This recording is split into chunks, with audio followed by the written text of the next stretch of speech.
দিল্লিতে আন্তর্জাতিক ব্রিক্স শীর্ষ সম্মেলনের অতিথিদের জন্য নির্ধারিত 5 তারকা হোটেলেই মিলল পচা খাবার, মেয়াদোত্তীর্ণ মিষ্টি ও তেলাপোকা। আগামী 12 ও 13 সেপ্টেম্বর অনুষ্ঠেয় 18তম ব্রিক্স সম্মেলনের অফিসিয়াল তালিকাভুক্ত দুটি 5 তারকা হোটেল আন্দাজ দিল্লি ও জেডব্লিউ ম্যারিয়টে খাদ্য নিরাপত্তায় মারাত্মক অনিয়ম ধরেছে ভারতের খাদ্য নিরাপত্তা ও মান কর্তৃপক্ষ। পরিদর্শনকালে আন্দাজ হোটেল থেকে 87 কেজি মেয়াদোত্তীর্ণ মিষ্টি জব্দ করে ধ্বংস করা হয়।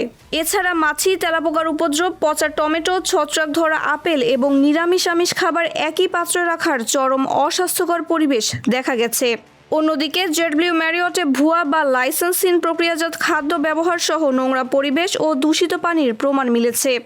গুরুতর এই লঙ্ঘনের দায়ে দুটি হোটেলকেই কারণ দর্শানোর নোটিশ দিয়েছে কর্তৃপক্ষ।